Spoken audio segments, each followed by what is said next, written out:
"Get her out of my house," my colonel stepdad barked, jabbing a finger at me like I was some unwelcome drifter who had wandered in off the street while his soldiers watched, and my own mother stared at the floor as if the grass pattern beneath her sandals suddenly mattered more than me. It was July 4th, 2024, the kind of humid Georgia afternoon where the heat sits on your shoulders like a packed ruck. The backyard was crowded with neighbors, co-workers from Fort Moore, and a handful of junior soldiers Marcus liked to invite so he could play the role of the wise leader, hosting the perfect patriotic barbecue. Flags lined the fence, burgers smoked on the grill, country music hummed under the crackle of early fireworks popping across the neighborhood. I had barely set a paper plate of pasta salad on the picnic table when his voice cut through the chatter like a snapped cable. "You do not live here. You do not pay for anything. You do not respect this family. Get her out." Conversations died mid-sentence.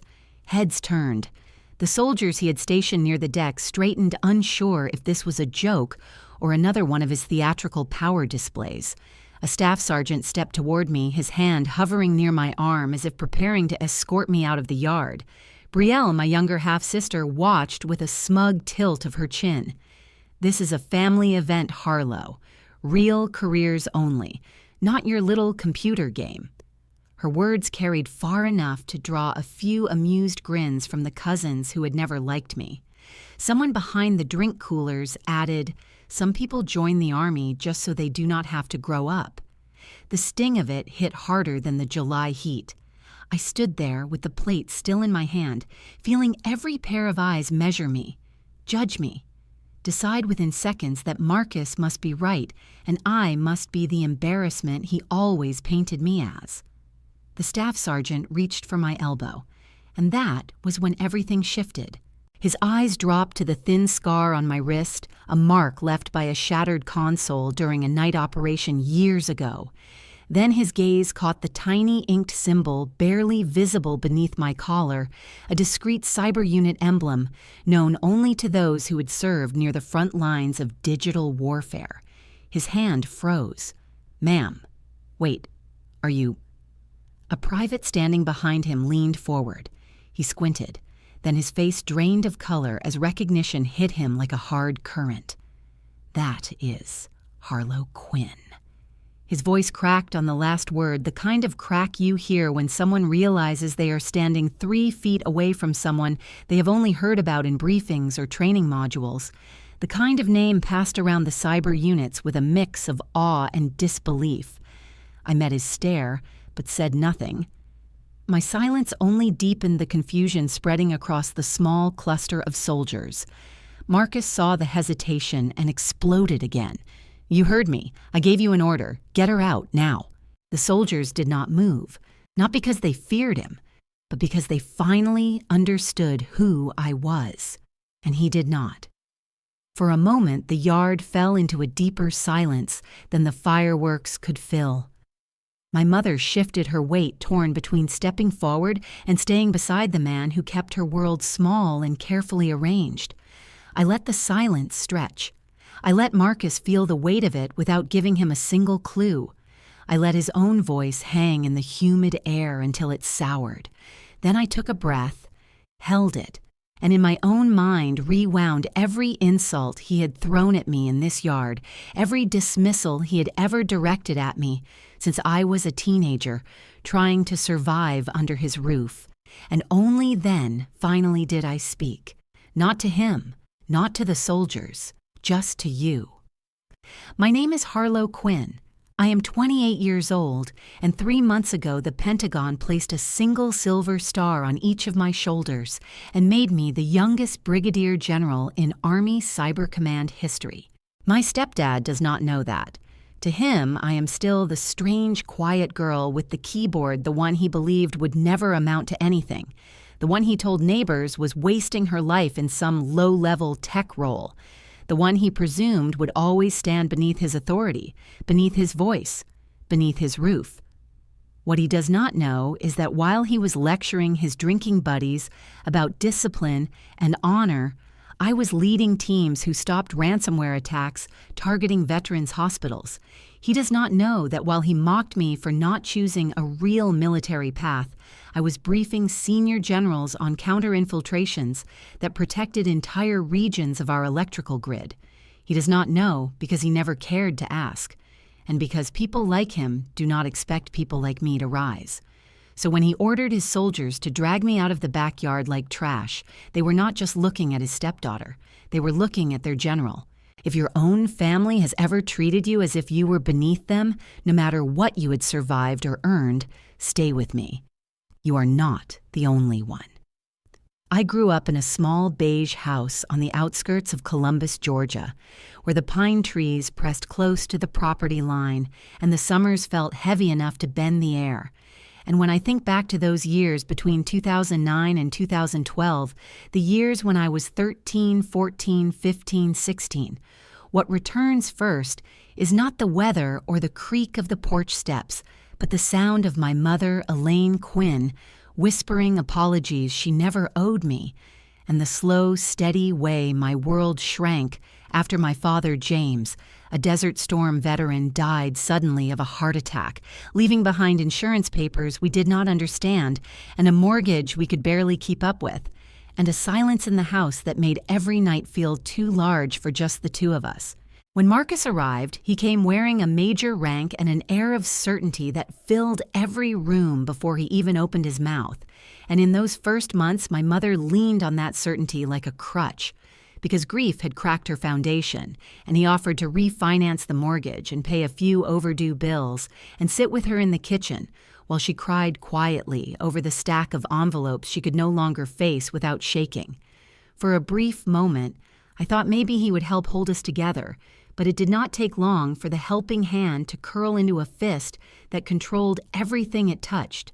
He began by taking over the accounts, saying it was more efficient for one person to handle the money, and then he kept the debit cards in his wallet and changed the banking passwords and insisted that every bill be placed under his name because it made things simpler, and adults needed to take the lead, and teenagers should not worry about finances. And I watched my mother nod, even as her voice grew smaller with every agreement she made. The discipline he brought from Fort Benning seeped into the house like cold air under a door, and before long he expected me to stand with my shoulders back and my chin up whenever he spoke to me, and if I slouched, he corrected me sharply, and if I looked away, he claimed I lacked respect, and if I questioned him, he said I was too soft and too emotional and would never make it anywhere if I did not toughen up. At school, I spent hours on computer assignments in the library, dreaming of programs and circuits and possibilities. But at home, Marcus dismissed my interest as childish nonsense and told me real families use the living room and that I could take my nerd work to the garage because the garage was where side projects belonged. And I remember sitting out there with the door cracked open and the Georgia heat pressing against my skin, while I typed with the faint smell of gasoline in the air. Dinner became another battlefield, and on nights when I stayed late at school to meet with a teacher or finish a project, Marcus insisted that I eat alone at the counter, because being late meant I had not earned a seat at the table, and he said maybe separation would help me learn punctuality, and my mother hovered nearby wanting to sit with me, but afraid to push back. The humiliation settled into me like dust into carpet fibers, invisible but impossible to sweep out. The worst of it took place on a winter night when the air bit hard enough to make the siding crack, and the argument started because I had been accepted to a summer tech program in Atlanta, a chance that felt too big to believe, and I was excited enough to tell him while he was watching television, and he shut the volume off and stared at me like I had announced I was moving to the moon, and he asked who would pay for it and who would drive me, and what kind of nonsense I thought I was chasing, and he said, people like me needed to focus on real life, not fantasy camps. When I told him quietly that my father would have supported me, something in his expression flickered and hardened, and he stood up, walked to the front door, grabbed my backpack and a duffel, and tossed them out onto the porch, where the wind had blown leaves into a corner. And he looked at me with a coldness that stung more than the air outside, and said, if I wanted to act grown, then I could find my own roof. My mother protested, but he blocked the hallway and told her that children who talked back needed real consequences and that this would build character. And she cried while I picked up my bag and stepped into the night, too shocked to feel anything except the sting in my eyes as the door clicked shut behind me. I ended up sleeping in the back seat of my dad's old car, the one we still kept in the driveway, because my mother could not bring herself to sell it. And around midnight, she slipped outside with a blanket and tucked it around me, whispering that she loved me and that it would get better. And I wanted to believe her.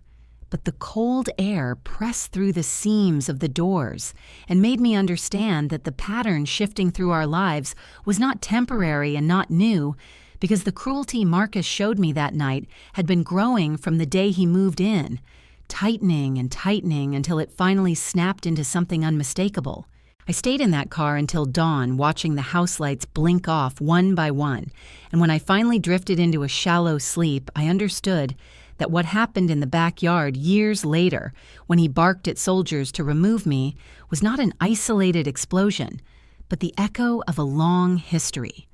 A pattern of quiet blades and sharp orders and small humiliations and nights when the person meant to protect me was the one who taught me how easily a family could turn into a battlefield.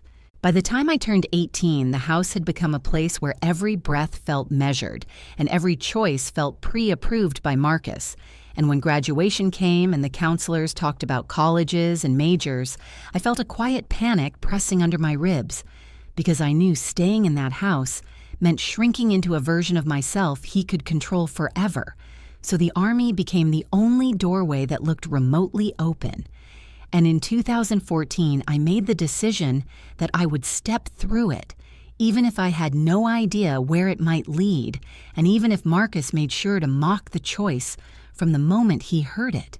He stood in the kitchen stirring sugar into his coffee and looked at me like I had announced I wanted to join a circus and said, "So you will be the Army's help desk big deal."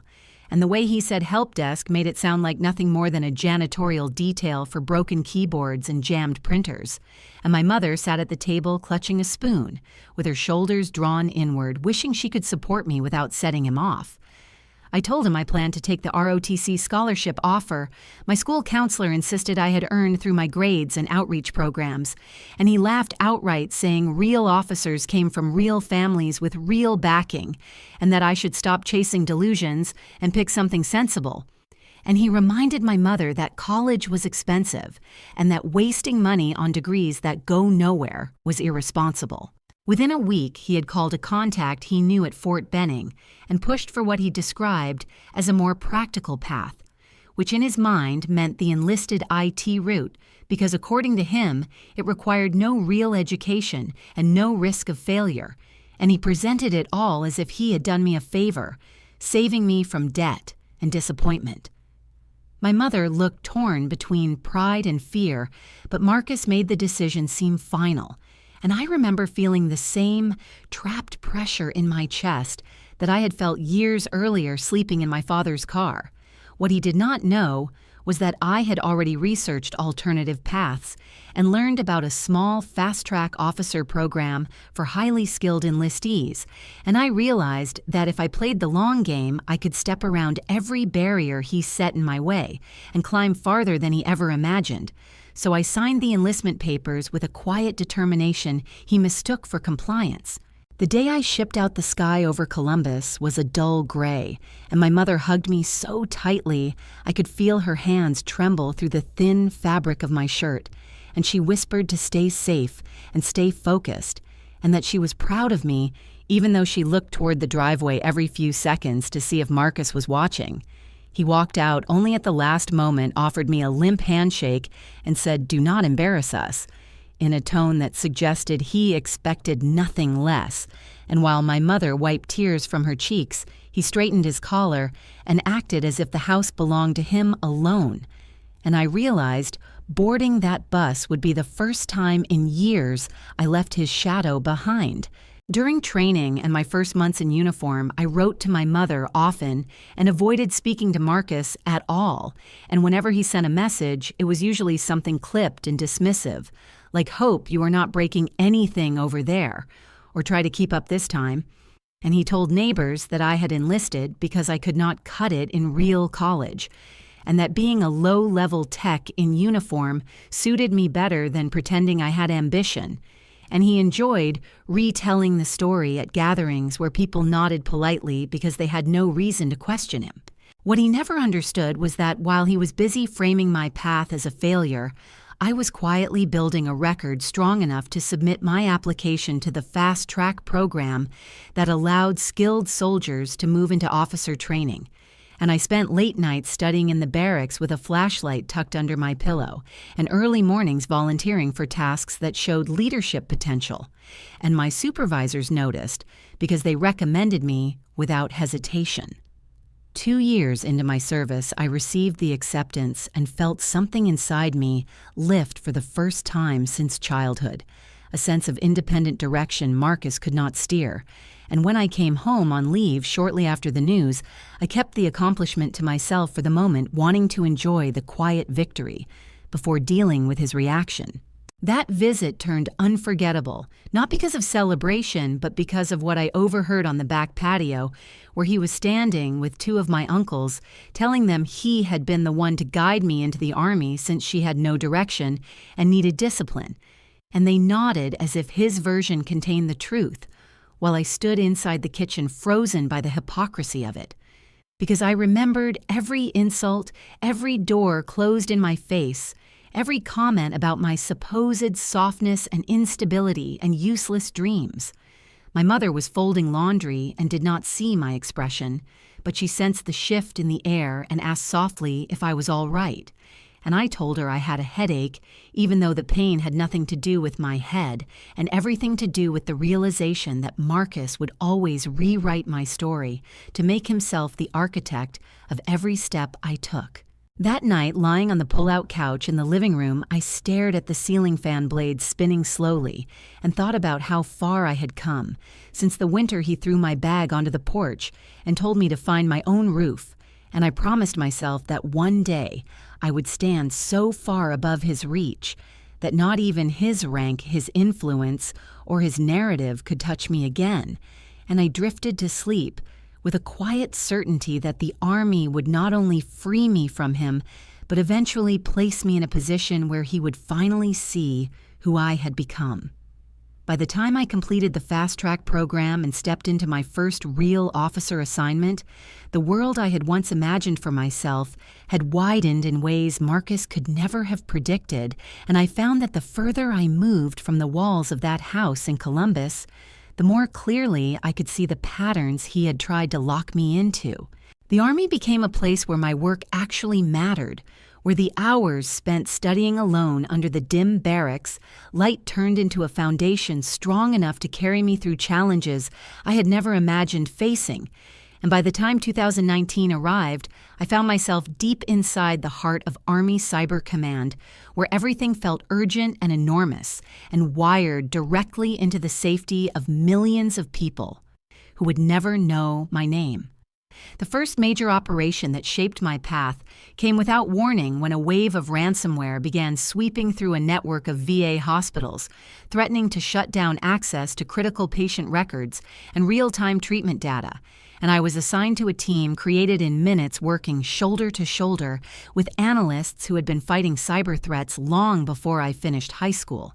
For 30 hours straight, we traced malicious code through server clusters, dug through logs, rebuilt partition systems, and blocked breach paths faster than they were forming. And I still remember the moment a senior analyst leaned back in his chair and said whoever found that pivot point just saved thousands of vets from losing access to care. And he pointed at my screen and nodded. That operation earned me a commendation that felt surreal at the time, and it drew attention from people far above my pay grade who wanted to understand how someone so young had reacted with that level of clarity under pressure. The real turning point, though, came 2 years later during a suffocating July heat wave across the Southeast, when an organized attack targeted the regional electrical grid, pushing critical systems toward an overload that would have plunged multiple states into a blackout, while temperatures hovered dangerously high and emergency rooms were already overwhelmed. I was placed in charge of a task force designed to stop the collapse, and for 36 relentless hours, I directed teams across time zones, rerouting traffic, isolating infiltrated nodes, and coordinating with federal partners who were stretched thin and sweating over the possibility of mass outages. When the last threat signature disappeared from the live map and the grid stabilized, I felt something inside me settle, a quiet certainty that this was where I belonged. And within weeks, I was called to Washington for a private briefing neither Marcus nor Brielle ever heard about, where officials from the Pentagon asked me to outline the decisions that had kept the blackout from materializing. I received an award few in my age bracket had touched, the Defense Superior Service Medal pinned to my uniform by someone whose face had once only existed on the news. And after the ceremony, several officers half-joked that if I kept going at this pace, I would make general before I hit 30. They were closer to the truth than even I realized, because in early 2024, after multiple classified operations that I still cannot fully describe, the Pentagon placed a single silver star on my shoulders and made me one of the youngest brigadier generals in the history of Army Cyber Command. And when the cameras flashed and the live stream went out across official channels, I thought of my mother and wondered if she might finally sit down and watch me as I stepped into a role that had cost me years of grit and sacrifice. After the ceremony, I sent her a message with the link simple and hopeful, and I waited for a response that never came, though I told myself she was probably busy or overwhelmed or maybe just emotional. A few days later, Brielle finally replied from my mother's email account, though she didn't bother to identify that she was the one typing, and she wrote, "We are busy. Not everyone has time to watch you sit in a fancy chair," and even though the words were short, the cruelty in them hit harder than I expected because it sounded exactly like Marcus filtered through a younger, meaner voice. I did not learn until months afterward that my mother had never even known the ceremony happened, that she never received the link, and that she certainly never dismissed it with the coldness Brielle had typed, because Marcus had begun screening her messages again, just like he used to screen her bank statements, and he kept anything that made me look successful far from her eyes.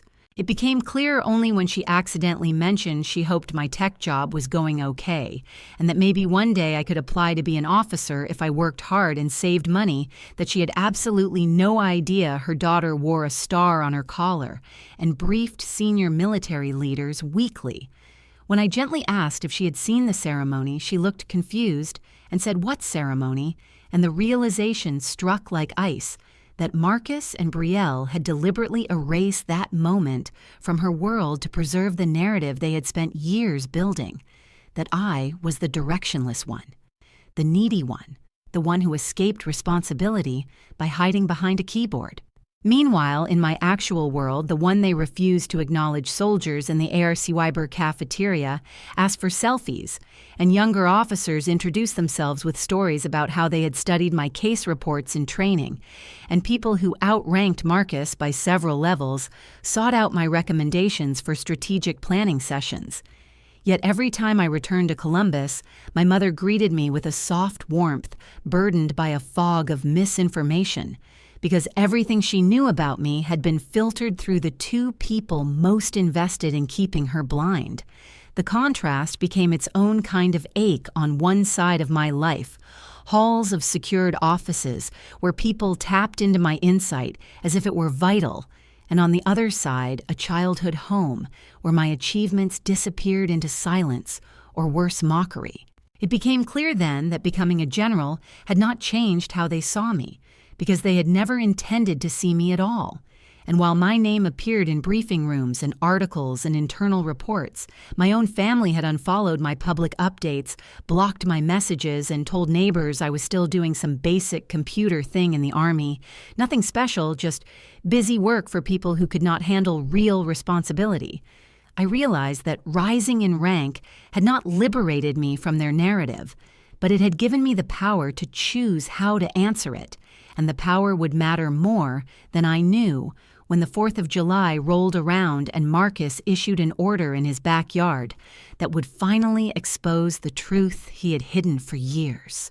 The shift from celebrating national systems saved in conference rooms filled with senior leaders to discovering the quiet collapse happening inside my own family began on an ordinary Tuesday afternoon when I had just wrapped a briefing about patterns of financial cybercrime targeting elderly veterans, and as I stepped out of the secure room, the conversation lingered in my mind because every statistic in that slideshow reminded me of someone vulnerable who trusted the wrong person, and it nudged a memory of my mother telling me vaguely that Marcus had taken over the bills again since she had been feeling tired and dizzy after a recent hospital stay. I sat at my desk, logged into a secure terminal, and hesitated for a moment because checking her credit report felt invasive, even though she was my mother and had always told me she trusted me. And after a breath, I typed her information into the system that allowed authorized dependents to monitor for fraud. And when the screen loaded, I felt the same cold drop in my stomach that I used to feel when a hostile signature appeared on a live cyber map. There was a HELOC newly opened with a limit far higher than anything she would have approved because my mother was the kind of woman who clipped coupons and saved gift bags and wore the same winter coat for 8 years, and the account showed several recent draws that did not match her spending patterns and were far too large to be casual mistakes. I scrolled further and found 2 store credit cards issued under national home decor chains and electronics retailers with balances racked up in Atlanta and Miami, and the transactions were not for groceries or essentials, but ring lights. High-end makeup kits, backdrops, camera equipment, and designer furnishings, the kind Brielle liked to show off online whenever she wanted to upgrade her influencer persona. The dates lined up with Brielle's weekend trips to Miami and a short stint she had bragged about filming vlogs in an Atlanta loft, and as I pieced the pattern together, I felt a strange mix of disbelief and grim clarity, because it was the same old story I had lived through as a teenager, just wearing new clothes and carrying new technology. When I dug deeper, I found an auto loan in my mother's name tied to a newer SUV that Brielle drove around as if it had materialized from thin air, and the loan paperwork showed payments barely being made and interest piling up in quiet, ruthless increments, and the weight of how systematically everything had been arranged pressed against my ribs as if someone had hooked their fingers into my chest. I leaned back and stared at the ceiling for a long moment before pulling up Muskogee County's public records to verify signatures, because I needed to understand how far this manipulation went, and the recorded documents confirmed what I already feared. My mother's signature looked shaky and uneven, like someone who had signed while recovering from medication or stress or both, and right beside it, Marcus's signature appeared steady, bold and confident, as if he were signing for a routine package instead of a long-term debt that could crush someone already vulnerable. The signing date matched the week she had been released from the ER after a hypertension episode, and I remembered her voice sounding foggy during that time, as though the world felt too heavy for her to hold. A tight anger built behind my sternum. Not loud rage, but a cold, focused pressure, because I knew exactly how financial coercion worked from the training I had delivered to teams, and I knew exactly how predators justified it to themselves by calling it protection or responsibility, while stripping away autonomy inch by inch. I picked up my phone and called my mother, deciding to start gently because I did not want to frighten her or make her feel cornered, and when she answered, her voice was warm but strained, like she was trying too hard to sound normal. I asked her if everything was okay with her accounts, and the hesitation on the other end made my throat tighten, because she paused too long before saying, "It is fine. Marcus is handling it. You do not need to worry. You are busy defending the whole country." And the words sounded robotic, rehearsed, unnatural, coming from someone who used to balance her checkbook with colored pens and pride. Behind her voice, I heard Marcus speak low and controlling.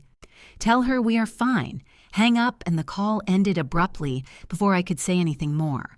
I sat motionless, letting the silence of my office wrap around me as if it were bearing witness to a truth I had always known but never wanted to articulate, that I could stabilize the power grid of an entire region. But I could not keep my own mother safe inside her own home, because she trusted a man who had been shaping her dependencies for more than a decade. The injustice of it simmered through me because while I worked, night after night, safeguarding the finances of millions of Americans, my own family was being quietly gutted by a daughter who assumed entitlement was an identity, and a stepfather who believed control was the same thing as care. And I imagined my mother sitting at the kitchen table signing papers she did not fully understand because Marcus had told her it was necessary and responsible. The unfairness felt almost surreal that I could be briefing national leaders in the morning and uncovering predatory debt tied to my mother by afternoon, and the contrast struck so sharply that I had to steady my breathing as memories of childhood echoed through me, the locked doors, the withheld meals, the discipline framed as teaching moments. I closed my eyes and pictured Brielle posing with her expensive equipment bought on credit she would never pay, and Marcus assuring neighbors he had everything under control while siphoning away the stability my mother depended on, and the truth settled. Heavy and irrefutable, my mother had been turned into a shield for their spending habits, a name to paste onto loans whenever they wanted something shiny or convenient. The realization hardened into resolve because if saving strangers from financial devastation was part of my job, then saving my mother from the people living under her own roof was not optional. It was inevitable, and the first step would be to gather everything, document every inconsistency, and prepare for a fight they never imagined I was capable of waging because they still believed I was the girl typing quietly in the garage instead of the general who had prevented a blackout they would never know existed. The call came late in the afternoon while I was still sitting at my desk surrounded by printouts of my mother's credit report and the Muscogee County filings, and when I saw her name on the screen, I felt a mix of dread and tenderness twist through me because I knew she would sound tired and still try to pretend everything was fine. And when I answered, she did exactly that, speaking with the soft, strained cheerfulness she used whenever she was trying to hold a fractured world together. She said, "Marcus is grilling for the 4th. He said it would be nice if you showed up, and Brielle is launching her studio soon. It would mean a lot." And her voice wavered just barely enough to betray that she was repeating whatever Marcus wanted her to say. And I pictured her standing in the kitchen, twisting the cord of the phone, the way she always did when she felt caught between loyalties she didn't know how to escape. The moment she mentioned Brielle's studio, everything clicked into place because I realized Marcus wasn't inviting me out of goodwill. He was trying to stage the image of a perfect supportive family while using my presence as extra shine for Brielle's influencer rebrand, and he probably imagined neighbors and soldiers admiring him for keeping everyone together. And it made something inside me settle into a cold stillness. Not rage, but calculation. Because if he wanted a performance, then I would attend, but not in the role he believed he still controlled. I told my mother I would come, even though she sounded surprised and maybe a little relieved, and when the call ended, I sat for a long moment staring at the cracked pattern on my office desk and understanding that the 4th of July would not be a reunion. It would be the start of something I had been building since the day he threw my teenage belongings onto the porch. I decided I would not return as the quiet daughter trying to avoid conflict. I would return as someone who had spent years mastering strategy and asymmetric response, someone who understood how to build a case layer by layer until the truth became unavoidable. And the first step was to gather allies who operated in systems Marcus could not manipulate.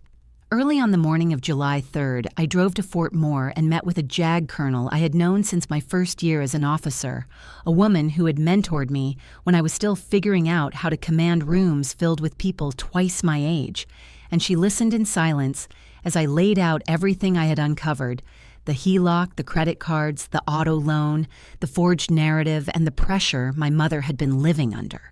Her jaw tightened as she flipped through the documents, and when she reached the signature pages, she looked at me and said, "This is not just mismanagement.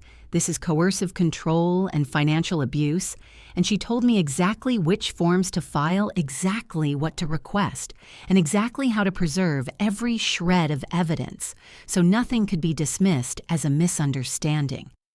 We spent 2 hours building a packet so thorough that no commander, no judge, and no investigator could ignore it. And when we finished, she helped me draft a limited power of attorney that granted me temporary authority to intervene on my mother's behalf if an emergency occurred with her finances, and signing that document felt like drawing the first line in a battlefield I had avoided for years. When I left her office, she placed a hand on my arm and said, "You are doing the right thing." And though her voice was calm, I could hear the gravity under it because she knew how hard it was to take action against someone who had been embedded in my life for so long. After leaving Fort Moore, I drove to the Army Community Services Building, a small, quiet structure tucked behind a row of trees, where soldiers and families came seeking help when circumstances at home began quietly strangling them, and I asked to open a confidential concern file for my mother because I had seen too many cases where victims minimized danger until it was too late, and I wanted the system ready long before Marcus realized anyone was watching him. The counselor listened patiently as I described the patterns, and she nodded knowingly because she had seen this story play out thousands of times, and she told me I had done the right thing by acting early because people like Marcus always escalated once they felt their control slip.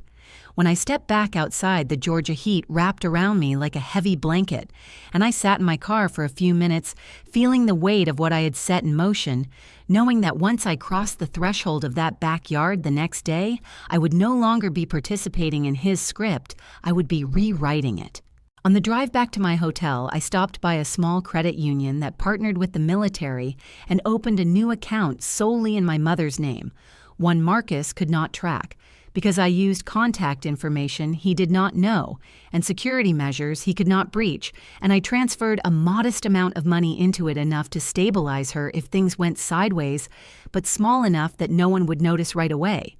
The teller asked if I needed additional services, and I almost laughed because she had no idea she was helping me build the first wall my mother would have between her future and the debts being piled in her name. By the time I reached the hotel, dusk had settled across Columbus, and the July air smelled like fireworks already being tested in distant neighborhoods, and I sat on the edge of the mattress feeling the hum of the air conditioner and thinking about how long I had waited to stop being the silent peacekeeper, and how tomorrow, for the first time in my life, I would walk into Marcus's backyard, not as the girl he pushed aside, not as the daughter he minimized, but as someone who finally understood her own power. I realized this was not just a visit. It was a mission with objectives and contingencies, and the beginnings of a double-edged strategy he would not see coming, because he still believed I was someone he could order out of his house, and I let myself breathe, slowly steadying for what would come next. By the time the 4th of July sun climbed high over Columbus, the air felt thick enough to chew, and as I turned onto my mother's street, I could already see the backyard crowd spilling into the driveway, with flags draped across folding tables and the faint smell of charcoal floating in waves. Marcus always loved holidays because they gave him an audience, and today was no different, as soldiers from his unit wandered around in matching shirts printed with their brigade emblem, while neighbors from the HOA clustered together, offering comments about how wonderful it was to have a real military family representing the block. A woman with a visor and a plate of watermelon slices said, "You must be so proud of your girls." Colonel and Marcus patted his stomach with that smug paternal gesture he practiced in every public setting, then told her, "Brielle is my star. She is building her brand," and he said it loud enough for 3 surrounding conversations to pause, but he did not mention me, and he did not look my way. I walked into the yard carrying a small bowl of pasta salad, even though I knew Brielle would use it as material for a joke, and right on cue, she glanced up from her ring light set up by the patio door and said, "Oh, you made it. I told Mom you would probably be too busy typing to show up," and she smirked while adjusting her lip gloss so carefully that nobody missed the theatrics. A cousin I had not seen in years asked, "So you are still in that computer thing? Does it even count as real military?" And he laughed as if it were harmless, but the laughter twisted the air around us and made my mother's shoulders curl inward. Marcus strutted from grill to table, barking instructions like he was commanding a formation, and when it came time for everyone to sit, he nudged a chair away from my mother and motioned for Brielle to take it instead, then pointed toward the far corner of the table near the trash bin and said to me, "There is space over there," with the tone of someone assigning chores to a child. I took my seat without reacting, even as the smell of discarded beer cans drifted toward me, and I waited until the noise had settled enough for my mother to hear me, then leaned forward gently and asked if she was feeling all right and if everything with the house was stable, because I saw the worry in her eyes even when she tried to hide it. She opened her mouth to answer, but Marcus heard the word, "house," and his neck snapped in our direction, and the shift in his voice was instant as he said, "We do not discuss our finances with people who do not live here or contribute loud enough for every soldier and neighbor to turn their heads," and my mother's fork clattered against her plate. He kept going, enjoying the way the crowd's attention gravitated toward him, and he said, "You send a little money, sure. But everything big, I carry it. You play with codes, I carry real weight." And he let the words drip with contempt, as if my work were nothing more than a hobby he tolerated. I felt the sting like a quiet pulse under my ribs, but I refused to let it reach my face, so I answered softly, careful calm, saying I was only checking on Mom because she has seemed tired, and Marcus slammed his spatula down on the grill as if I had insulted him personally, and he barked, "You know what? You do not get to show up twice a year and interrogate us. This is my house, my party." Conversations around us fell silent in a wave, and even the soldiers straightened their backs slightly, sensing a shift in atmosphere. Marcus puffed out his chest, enjoying the spotlight, and pointed a finger toward the gate and said, "She can leave if she wants to stir up drama," and when nobody moved, he swung toward two soldiers standing near the porch and said, "Get her out." The words landed with a thud in the Georgia heat, and for a moment everything around us felt suspended, because the soldiers hesitated, and Marcus mistook their pause for confusion and repeated louder, "Get her out now." One of the staff sergeants started forward, but as he approached, he caught sight of my wrist where a thin line of scar tissue disappeared under the sleeve of my shirt, and I watched recognition flicker across his face as he stared, then looked up at me, as if trying to confirm a rumor he never expected to see alive. He whispered, "Mom, Wade are you?" And before he finished, the private beside him inhaled sharply and blurted, "Holy, that is Harlow Quinn," and the sound rippled through the group of enlisted men like a current. Marcus stiffened because he knew that name from somewhere, but he could not place it, and he demanded, "Why are you stopping?" But neither soldier moved any closer, and the staff sergeant subtly shifted his hands behind his back as though instinctively assuming a position of respect. I said nothing, and did nothing. I simply stayed seated near the trash bin, with my hands resting loosely on my knees and my eyes fixed on Marcus, who grew redder by the second, because he could sense the change in atmosphere, even if he could not interpret it. The soldiers were standing at a near attention. Now their bodies held rigid and uncertain, but respectful, and the neighbors watched confused as whispers spread from one figure to the next. And yet I still did not reveal anything because I wanted him to drown in the silence he had created. Marcus demanded again, "Why are you not removing her?" But his voice cracked slightly because control was slipping through his fingers in real time, and every person present could feel it like a shift in pressure before a storm. I held his gaze steady, calm, unreactive, and the weight of my silence pressed against him harder than any shouted argument ever could. And in that moment, with everyone watching, he began to understand without understanding that he had issued an order he could not enforce, and that the men he commanded were suddenly looking past his rank towards someone he had spent years calling useless. I stood slowly brushing a stray crumb from my pants and nodded once at the soldiers, who almost flinched from the instinct to salute, and without a single raised voice or declaration, the balance in the backyard tilted completely. My mother stared at me with fear, confusion, and something else, maybe recognition, beginning to bloom, and Brielle's smile faltered as she realized her joke material was crumbling.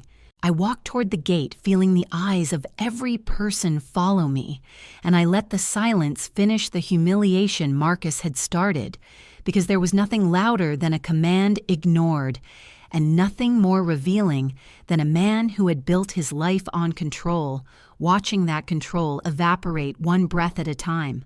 I walked away from that backyard without a raised voice or a single defensive word, and the silence trailing behind me felt heavier than any confrontation could have, because Marcus thrived on the noise of dominance, and losing an audience without a fight unsettled him more than if I had argued.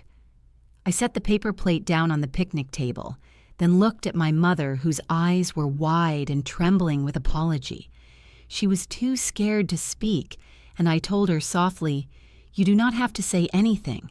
I have heard enough," and the way her shoulders folded inward made my chest tighten. But I knew staying any longer would only give Marcus more fuel, so I turned and headed for the gate. I could feel every stare on my back as I walked to my car, the soldiers still frozen in uncertainty, the neighbors whispering at the sudden tension, and Brielle fumbling with her phone as if trying to decide whether to film my exit for sympathy points. I closed the door, gently started the engine, and drove down the street without looking in the rearview mirror, because the humiliation he intended for me had already begun circling back toward him, even if he did not understand it yet. The parking lot of the hotel a few miles away was nearly empty when I pulled in, and the quiet of the lobby felt unreal after the charged air of the backyard. And once I reached my room, I sat on the edge of the bed, letting the hum of the air conditioner steady me while the weight of the day settled into place. I booted up my laptop, opened a blank email to the brigade commander who oversaw Marcus, and typed with the detached precision that came from years of writing classified reports and legal summaries, because nothing makes a complaint stronger than calm, professional language and irrefutable documentation. I described exactly what had happened that afternoon, that a colonel in uniform had ordered enlisted personnel to remove a civilian from a private gathering while using the tone and authority of his duty position, and that the soldiers appeared uncomfortable and confused by the order, which indicated misuse of influence and unclear boundaries that could erode good order and discipline. Then I attached the video that had landed in my phone barely an hour after I left the yard, a clip sent by a young specialist who had idolized me since seeing me speak at a cyber briefing, and who must have recognized me the moment the chaos began. He had filmed everything from the moment Marcus barked, "Get her out," to the stunned silence, when the soldiers froze in recognition, and the angle caught Marcus's face clearly enough that there would be no denying his tone, posture, or intent. I watched it once before, attaching it the way Marcus puffed up his chest and issued the command, the way the soldiers exchanged glances, the way Brielle smirked at the beginning, only for her expression to collapse into confusion and fear, and seeing the scene from someone else's lens made the toxicity feel even more stark.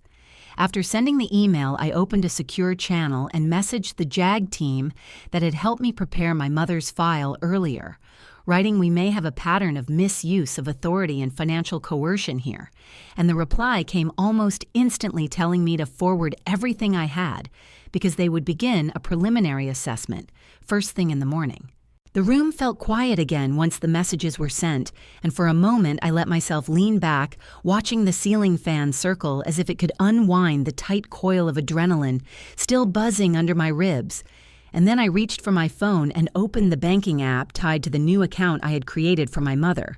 Step by step, I rerouted every deposit she relied on, her VA survivor benefits, her Social Security checks, and the small annuity she received from my father's service record, and I transferred them into the protected account with scheduled transfers locked behind multi-factor authentication that Marcus would never guess existed. It felt surreal doing it in the stillness of a hotel room, surrounded by soft lighting and generic artwork, because the action itself was simple: a few clicks, a few confirmations, yet the implications were enormous. Within 3 or 4 weeks, all the auto payments Marcus had set up using her accounts, the minimum payments on the HELOC, The monthly installments on the SUV loan, the credit cards, the household bills he pretended to pay, but funded with her money, would begin to bounce, and he would feel the first ripple of panic without understanding the source. I imagined him standing in the kitchen one morning, staring at a declined payment notice or a past due warning and blaming my mother for forgetting something she never even controlled. And the thought filled me not with satisfaction, but with a cold, steady sense of justice. Because financial abuse only stops when the abuser loses access to the victim's resources. Later that night, while I was brushing my teeth, my phone buzzed with another message, this time from a young corporal who had been at the party. And he wrote, "Mom, everyone is talking about what happened. Are you okay?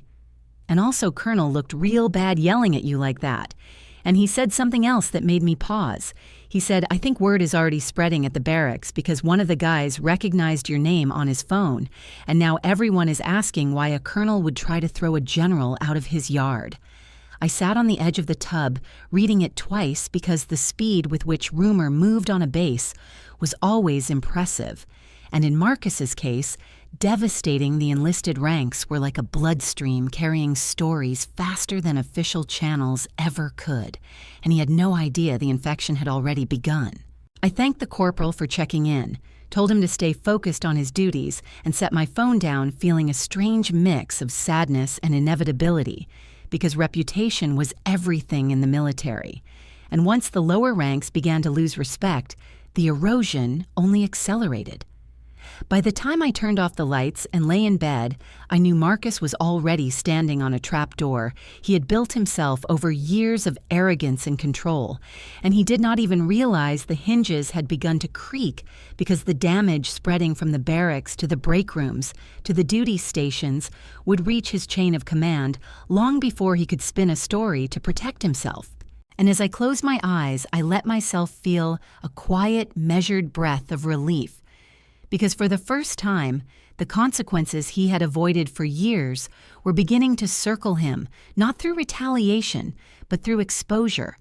And there is nothing more painful to a man like Marcus than watching his carefully crafted image crumble from the inside out. The morning after the backyard spectacle broke, whatever fragile illusion remained in that household, I drove toward Fort Moore, with a sense of purpose that felt sharper than anything I had carried the day before. And as the July heat shimmered over the highway, I replayed Marcus's voice barking, "Get her out." And the stunned silence of the soldiers, who suddenly realized they had been ordered to put their hands on someone outranking their commander by several layers. The humiliation had shifted its weight, and now it sat squarely on his shoulders, and I intended to let the system he had weaponized against my mother turn its full attention toward him. When I reached Fort Moore, I walked straight into the legal offices where the JAG colonel I trusted was waiting for me. And as she gestured for me to sit, I laid out the new details from the credit reports and the pattern of escalating control that had grown over the past decade until it resembled a blueprint for entrapment. She listened without interrupting while flipping through the documents, and her expression tightened into a frown, born not of surprise, but of recognition, because she had seen this kind of long, slow erosion before in families who had no idea they were being stripped from the inside out. We began drafting a timeline for the case, mapping each point of emotional manipulation, verbal degradation, and financial coercion, starting from my teenage years when Marcus first demanded control of the accounts and extending to the present, where he had layered debt onto my mother's identity until the weight of it could collapse her future if even one more emergency hit. Each entry became a piece of a larger structure, a narrative that exposed how abuse disguised as authority could dig into someone's life so thoroughly they no longer knew where their choices ended and someone else's began. When we finished the draft, I drove to Atlanta to meet with an elder law attorney who specialized in protecting seniors from predatory financial behavior, and she greeted me with the sober calm of someone who had spent decades cleaning up the aftermath of the same story told in different houses, with different villains. I handed her the files and watched her eyebrows rise as she scanned the forged signatures. the sudden uptick in high-limit credit lines, the HELOC drawdowns, the auto loan, the manufactured debt trail, and she said quietly, "This is systemic. This is not negligence. This is intentional consolidation of control." And that sentence hit me with the weight of something I had sensed for years, but finally heard aloud. She asked if there had been attempts to isolate my mother from her family or friends, and I told her about the slow fading of her connections, the way holiday calls from my maternal relatives became less frequent, because Marcus always claimed she was resting or out or too busy, and how he discouraged her from visiting anyone unless he accompanied her.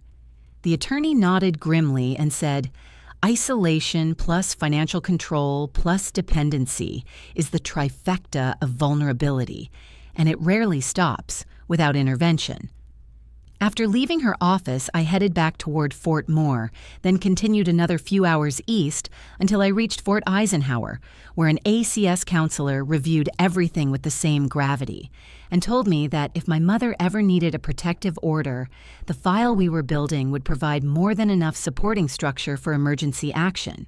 By the time the sun dipped low behind the tree line, I had spoken with every agency that could help, and each one agreed that the evidence pointed to a pattern far beyond family tension or ordinary dysfunction. As I drove back toward my hotel, I felt the threads of the case forming around me like armor, not because I wanted revenge for my own sake, but because I could see clearly now that Marcus had built a plan for my mother's future that hinged on her silence and his access, and that if I did nothing, she would eventually lose everything my father had worked for. The next step was to verify whether her original will still existed, so I contacted the probate office in Muscogee County, and after several phone calls, the clerk confirmed they had a scanned copy on file signed years earlier, when my father was still alive. When the document arrived by encrypted email that night, I opened it slowly, almost reverently, and saw my father's handwriting clear and steady, outlining a simple plan. The house would belong to my mother for her lifetime, then pass directly to me, his only child, because he had wanted to ensure I always had a place in the world, no matter what happened. I stared at the page for a long time, feeling the tug of grief mix with gratitude, then moved on to the next stack of files, the ones retrieved from my mother's current records. That was when the twist revealed itself so quietly it almost escaped notice. A second will existed, a newer one signed within the past 18 months, bearing my mother's shaky signature, and a series of provisions that diverted nearly everything to Marcus, with the authority to sell the house land and belongings at his discretion if she passed away. And in this new version, I was left a token amount barely enough to cover a month's rent. For a few seconds, the room felt airless, because the implications were not speculative anymore. They were written in ink, stamped by a notary, filed discreetly by a man who had built his life around control, and had begun shaping my mother's legacy the same way he shaped her daily choices. I imagined her sitting at the dining table exhausted after a hospital visit, while Marcus slid papers toward her saying it was just an update, just a housekeeping cleanup, just a routine thing, and she would have signed believing him because trust was easier than questioning, and he knew exactly how to use her fear of paperwork to his advantage. I closed the file and pressed my palms together, feeling a slow, controlled fire build through my chest, not the explosion of anger, but something sharper and steadier, the resolve that comes when strategy overtakes emotion. I decided then that the case would not only protect my mother, but also expose Marcus completely, because men like him depended on secrecy and the belief that no one would challenge their version of events. He had spent years building an image of a disciplined, respected officer and a devoted husband, but that facade would not withstand the weight of truth once the right people saw the evidence, and I knew exactly how to put it in front of them. Tonight was not the moment for confrontation that would come later when the foundation beneath him had already cracked. Instead, I would keep gathering, verifying and locking each piece of proof into place until the entire structure of his manipulation stood visible and undeniable. And when it did, he would face consequences not because I wanted to punish him, but because the system he misused would finally turn its gaze on him, and he would have nowhere left to hide. The summons for the Command Climate Review came faster than even I expected, and when the email circulated through Fort Moore announcing a mandatory session for all officers involved in a pending inquiry, several soldiers forwarded it to me with quiet undertones of anticipation, because the rumor mill had already done its work, and Marcus had no idea how much of the ground beneath him had eroded. On the morning of the review, the hallway outside the conference room buzzed with the low hum of conversation, the kind that shifts and stalls when someone with a tarnished reputation walks by and Marcus entered with the stiff posture of a man, convincing himself he still held the respect he once enjoyed. He believed this meeting would be nothing more than a mild administrative slap, a private conversation with the brigade commander about expectation management or professional boundaries. And I watched from inside the room as he adjusted his collar and smoothed his uniform, oblivious to what waited for him on the other side of the door. When he stepped in, his stride faltered because the table was arranged in a formation he did not anticipate. The brigade commander seated near the center, the JAG colonel across from him, an Archie-Bear representative with a stack of folders, and at the head of the table, me in full dress uniform with the silver star gleaming against my shoulder, and my hands resting calmly on the binder of evidence before me. For a split second, his face stiffened so sharply it looked carved from stone, and the two soldiers escorting him snapped to attention almost reflexively.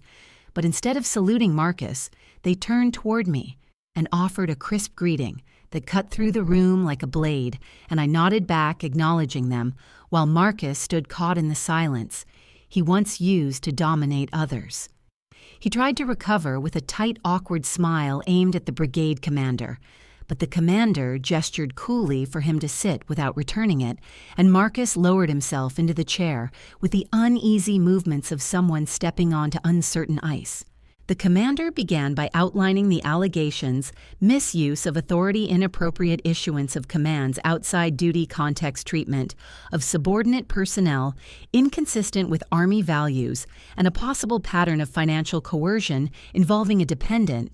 And Marcus blinked hard as though the words did not belong to him, even though each sentence was factual and documented.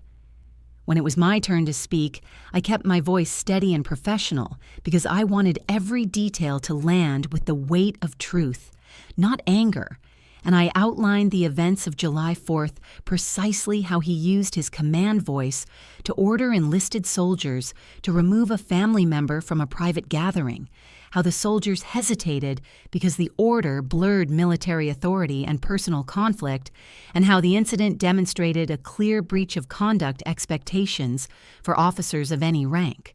Then I opened the next binder and presented the timeline of emotional degradation and financial manipulation I had prepared, detailing how he had isolated my mother, limited her autonomy, placed debts in her name, and used her vulnerability to consolidate control, all while maintaining a polished public image of responsibility.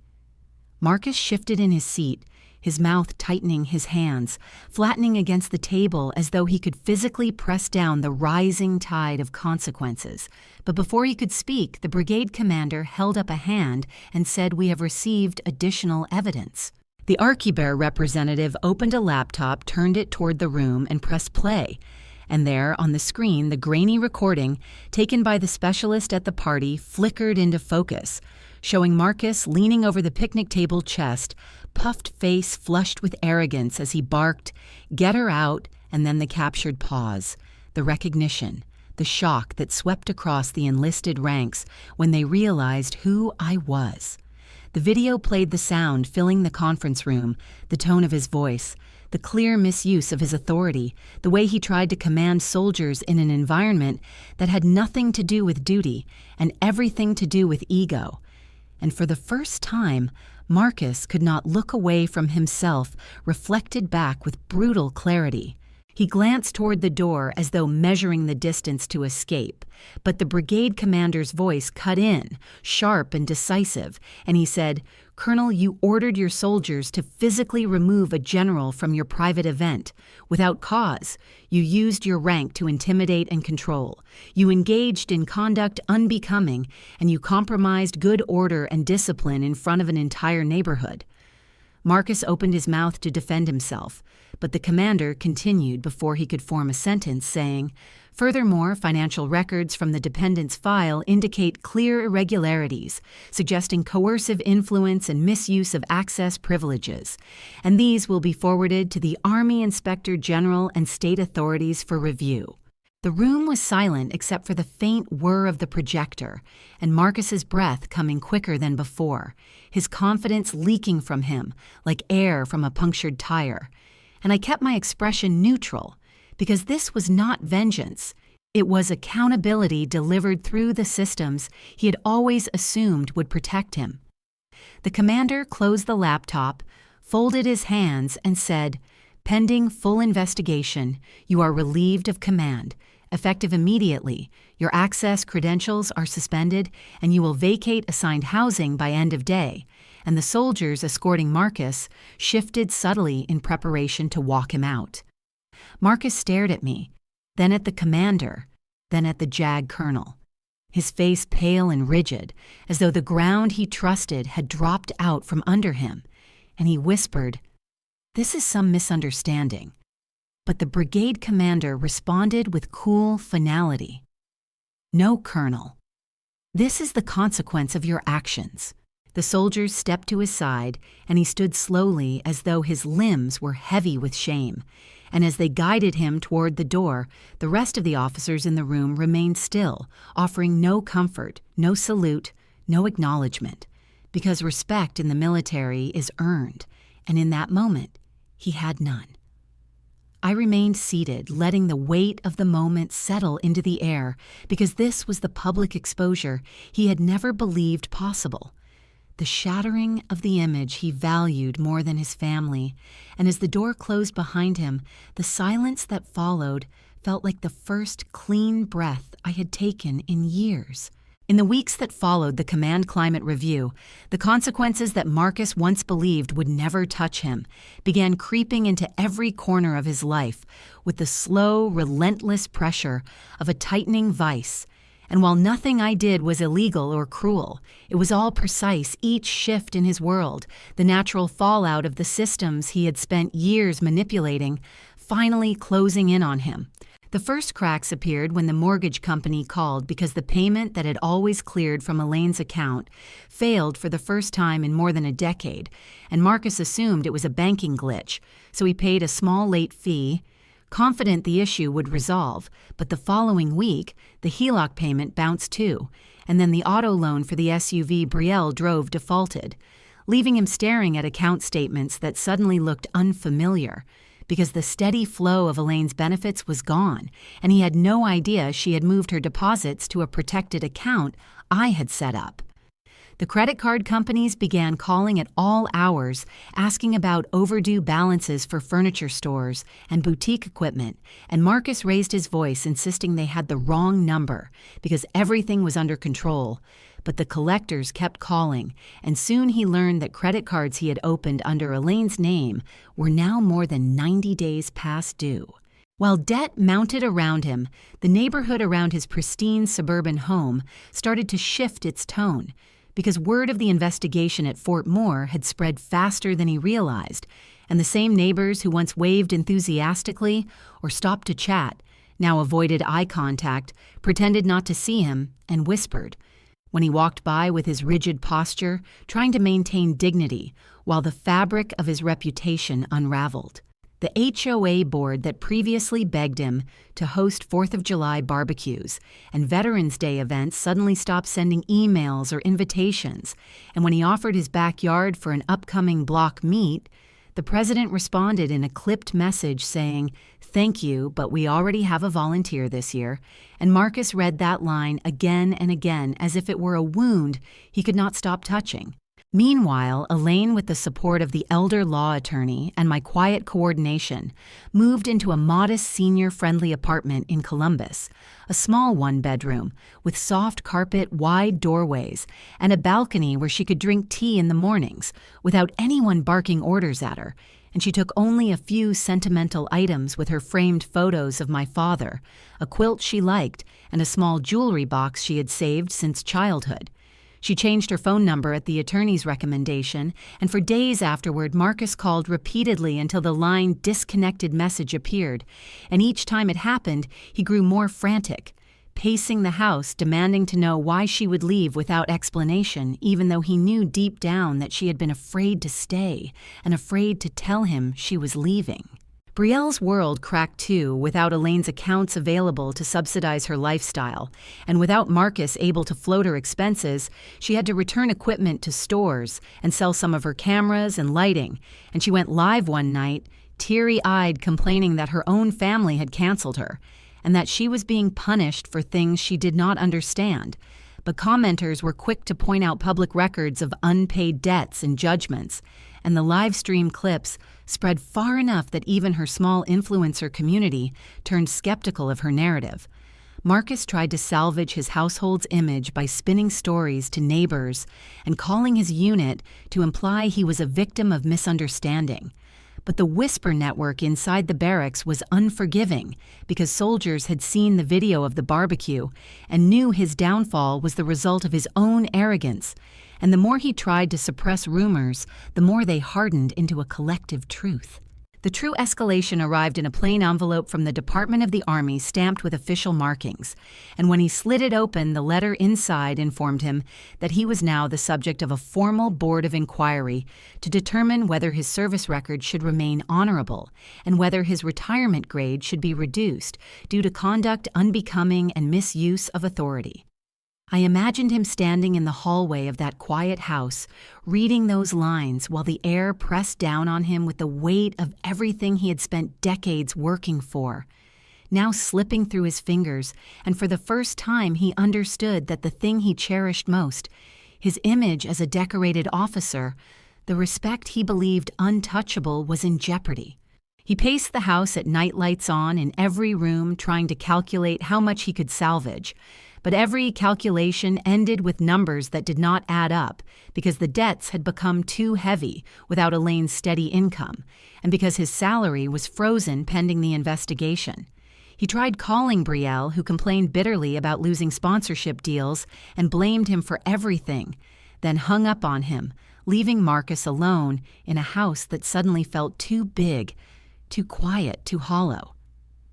He drove into Fort Moore twice, hoping to speak informally with someone who would reassure him that things were not as severe as they seemed, but the guards at the gate told him politely but firmly that he no longer had access privileges and that any communication must go through official channels, and he sat in his car afterward, gripping the steering wheel, unable to believe he had been shut out of the installation he once strode across with authority. Every small failure, every overdue notice, every whisper from neighbors chipped away at the fortress he had built around his ego. And yet he still did not understand what force had quietly restructured his world, because he assumed the universe had simply turned on him, rather than recognizing that accountability had finally slipped past the cracks he left when he misused his authority and underestimated the daughter he had dismissed for years. The house he once ruled felt unfamiliar now, with unopened mail stacked on the counter. Dust settling in corners he never noticed, and the absence of Elaine's soft footsteps echoing louder each day, and he moved through it like a stranger searching for someone to blame, never realizing that the downfall he faced was the direct result of the choices he made when he believed no one would ever hold him responsible.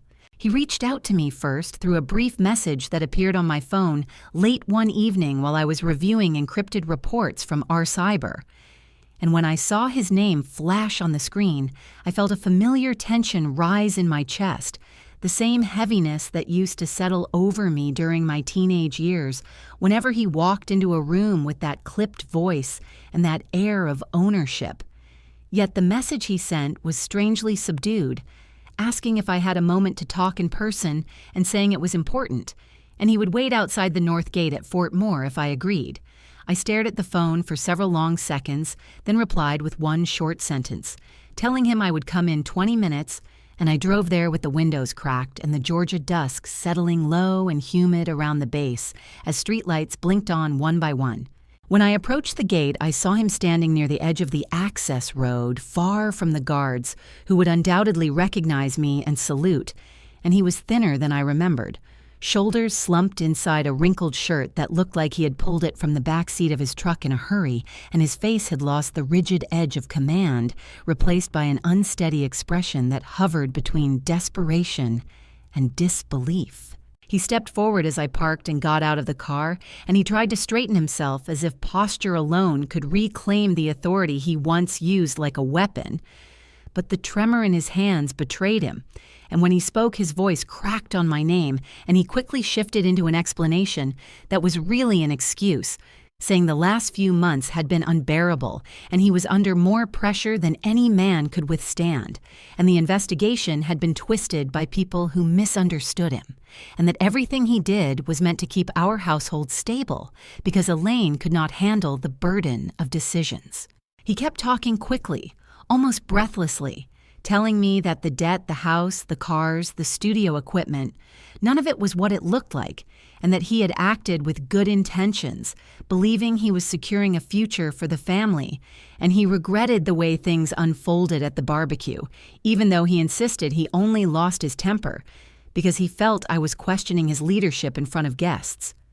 Then he stepped closer, lowering his voice as if confiding in me, saying the Board of Inquiry was threatening his retirement grade, and that losing it would not only devastate his finances, but tarnish his entire career, and he asked whether I would be willing to speak on his behalf to clarify that the situation had been exaggerated and that he was a good officer with decades of loyal service.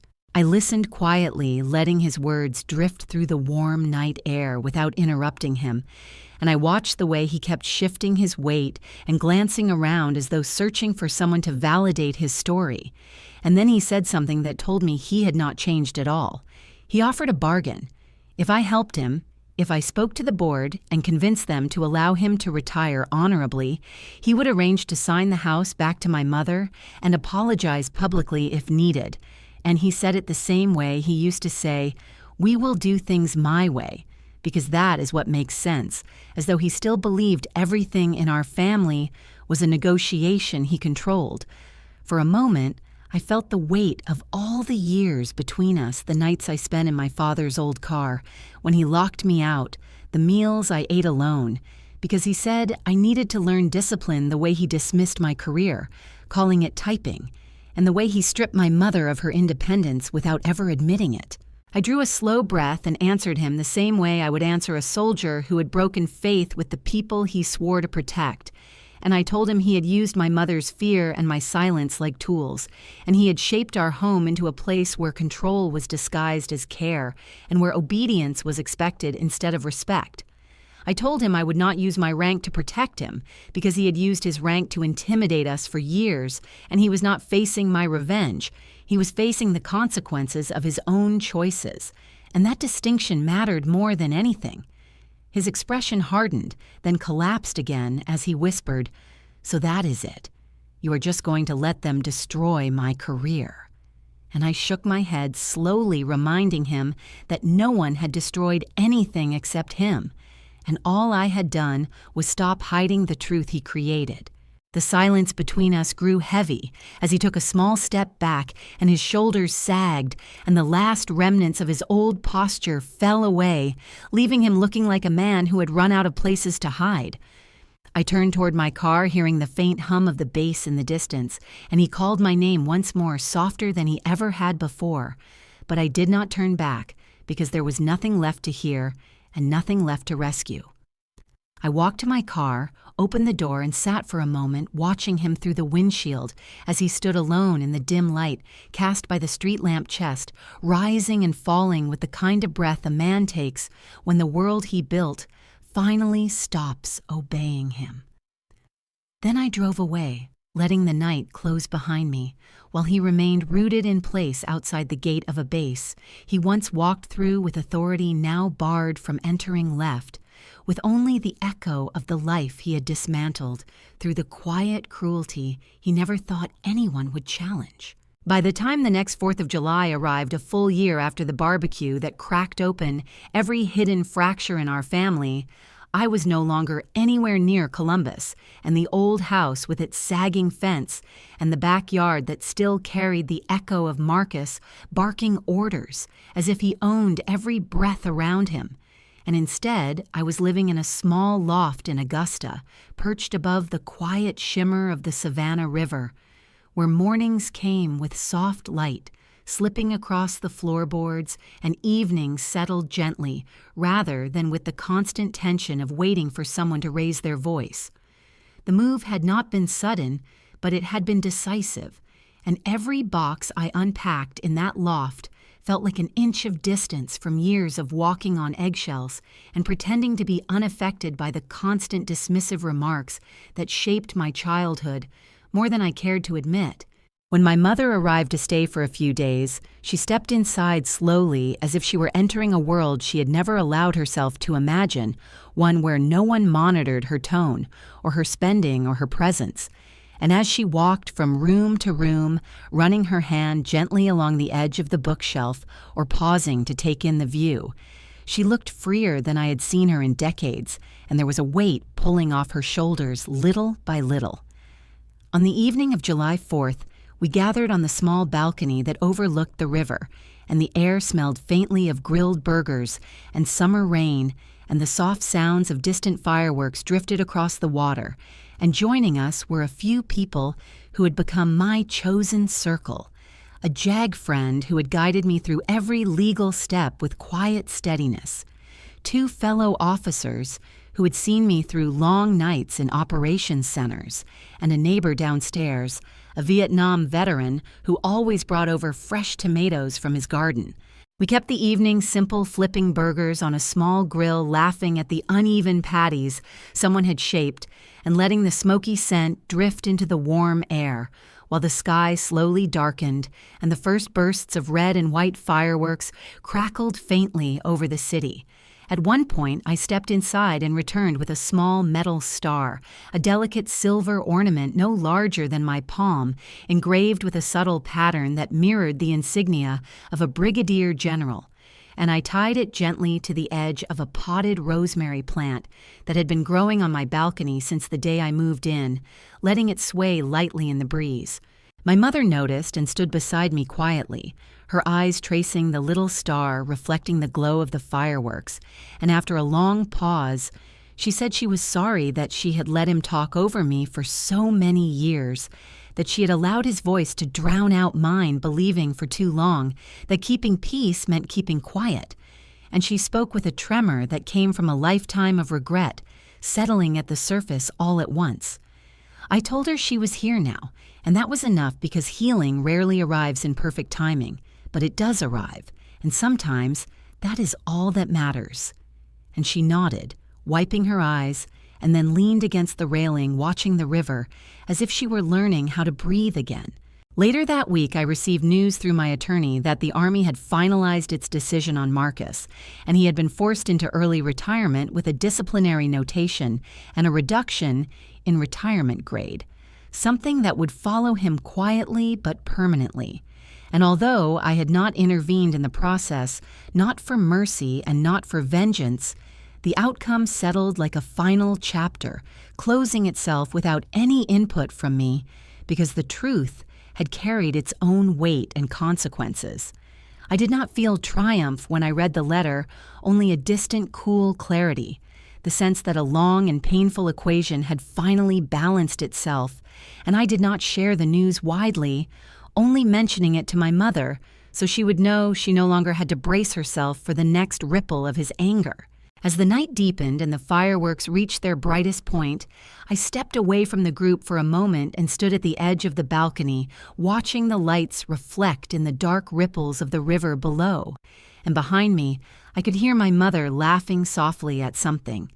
The veteran said her voice carrying a gentleness I had not heard since childhood, and those sounds filled the space where fear used to live. I let the fireworks wash over me while the quiet inside my chest settled into place, and I thought about how much blood had dictated the shape of my life and how little it had offered in return, because being related by birth had not guaranteed safety, and it had not guaranteed respect, and it had not guaranteed kindness. It had only labeled people as relatives, not as family. I thought about the barbecue a year earlier and how easily Marcus had said, "Get her out," and how immediately everyone had assumed I was the problem because that was the role they were used to casting me in.